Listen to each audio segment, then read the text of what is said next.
and welcome back to my channel. So in this video, we're going to be talking about the best beginner camera to start creating content here on YouTube. So in this video, I'm going to be comparing the Sony Zv1, which has been proposed to be the best beginner camera for 2020, and my mobile phone. I really want to see if there is a significant difference between these two video recording devices. I do want to see if these two kind of match in terms of quality, in terms of ease of use. This is pretty much a point and shoot camera as well as this one. It is so easy to record on this camera. All you need to do is just open this up and instantly the camera comes on. If you want to start recording, just hit the record button right here and it starts recording. Once you're done, you close it and the camera closes right there. Look at that. Same thing with this one. If you want to record on your mobile phone, right here I have like a camera button right here and my phone is still locked. I can just click on it, swipe it up, and my camera opens. Literally, this takes me less than a second. So in terms of ease of use, these two are so easy to use. They are beginner friendly. So the first thing that I want to do now is to start comparing in terms of the quality. So I'm just going to hook this up to my tripod and hook this up to my tripod and get started with comparison.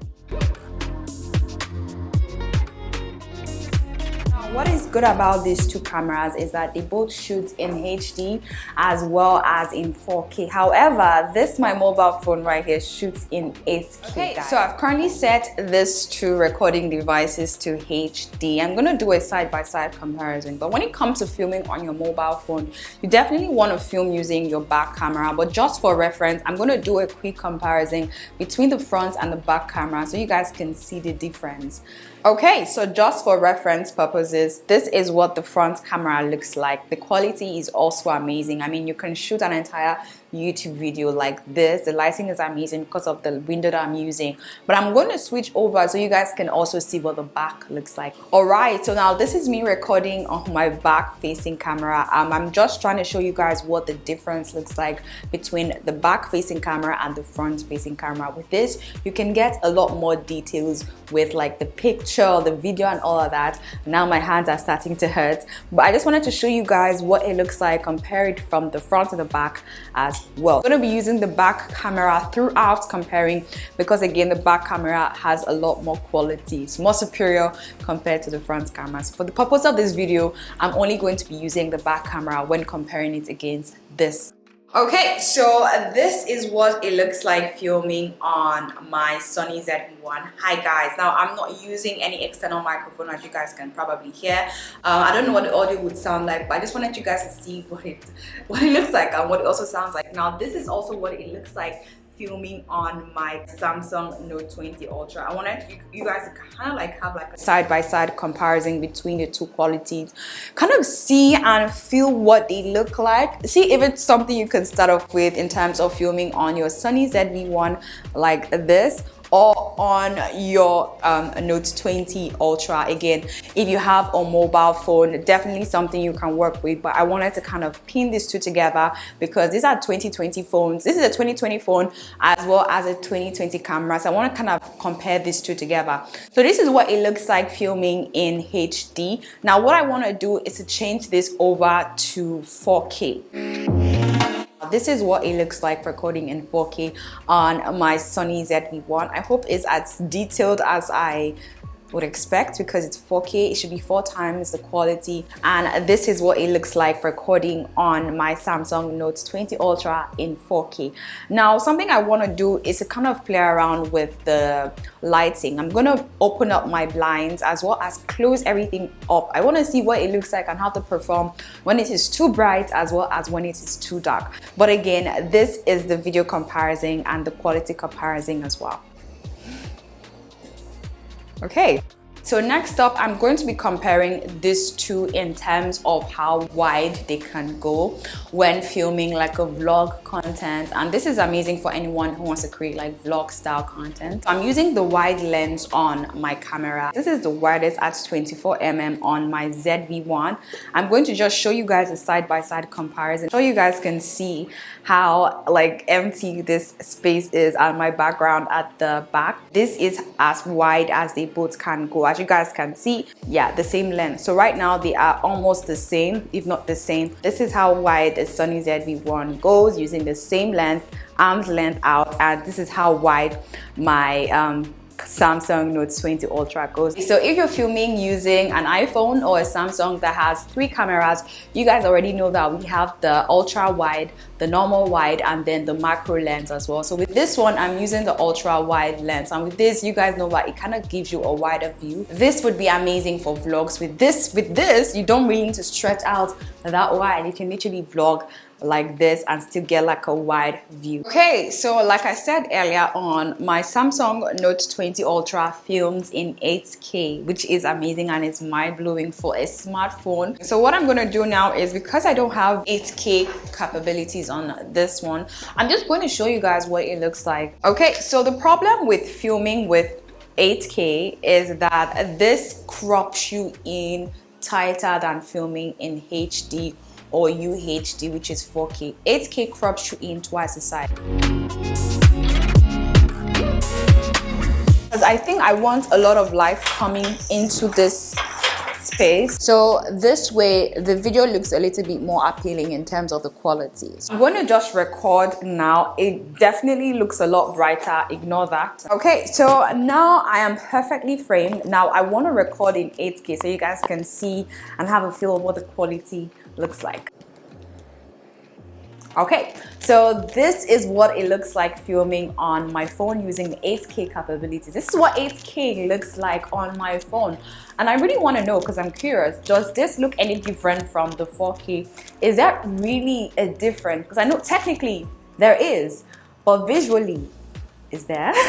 Is there a difference visually? Let me know it down. But I wanted to show you guys what this looks like so you can have like a clear understanding, a visual understanding of what 8K might look like on your mobile phone. Aside from these two being very user-friendly, something I want you guys to really know and understand is that you can really elevate the quality of these two from level 10 to level 100. Now, something you can do is to amplify and improve the audio right there. Okay, let's do like a camera and audio comparison between my camera and this camera. Let me know which one you guys prefer now. Now I have plugged 2 lavalier mics, each on my camera as well as on my mobile phone. I'm trying to test out the quality to know if this is something that you could definitely work with. What do you guys think? This is the audio coming out of my Sony Zv1 using my external lavalier mic. This is what it sounds like, and this is what the audio sounds like using my Samsung Note 20 Ultra camera. This is what it looks like. This is how wide it is. This is what these two looks like in a low light situation. I feel like my Sony Zv1 is trying to compensate for the low light situation as well as my Samsung phone. But what I want to do is to take these two out to the back corridor where I know it's a little bit darker, and see what this would look like. I really want to know how this camera holds up compared to my mobile phone. Like, it is pitch black. Let me even move. I'm moving to like an awkward angle because I'm trying to see what these two look like. But yeah, let me know which one you think performs a lot better. Yeah, this is what they look like. Alright, so a feature that I specifically love about my mobile phone, and this is probably why I mostly vlog on this, is 2 reasons. One, because it currently has a live video mode as well as a skin softener. I'm going to show you guys what this is. Now, this for me is kind of similar to the Sony Zv1. The Sony is very popular for its skin smoothing filter, and I'm going to show you guys what that looks like here and also compare with what that looks like here. So with this, I can blur out my background, and this is what we get. I get like a really blurred background. I'm in awe of the quality of this and what it looks like at the same time. So yeah, this is a feature that I definitely love, and with your Sony Zv1 you can definitely get a blurry background. Now, because I always advise to use your back facing camera, I'm going to use my back facing camera using the live view focus mode, and this is what it looks like. I don't know if you guys can see instantly how this has blurred out my background. I look like I'm filming using a compact DSLR camera. I have like that blurry background look, and this is something I really love about Samsung. iPhone doesn't have this feature yet. Hopefully you guys get this very soon. Okay, so another amazing feature that this phone can do is that it can instantly smoothing out your skin. Let me show you guys what I'm talking about. So if you want your skin to be looking a little bit smoother than it already is or isn't, so that kind of reminds me of the Sony soft skin effect. I'm going to show you guys what it looks like turned off right here. Okay, so this is what my face looks like with the effect turned off. This is what I look like with the soft skin effect turned on level low. Right, this is what my skin looks like on level low. You guys can see that it's so soft. This is what my face looks like using the mid setting, and this is what I currently look like. I feel like this just really blurs out my face a lot, but this is what the mid setting looks like. This is what the high setting look like. Definitely would never be vlogging like this. Look at my face. I look filtered. If you ever want to use a skin softening effect, definitely use this low effect. This one looks way better than the medium as well as the high. This is what the live view video looks like, again using the same settings, and this is at 5. Skin smoothness is at 5. I get like this amazing blurry background, and it just looks so amazing. This is what the Sony Zv1 looks like, and this is what my Samsung phone looks like. So which one do you guys prefer?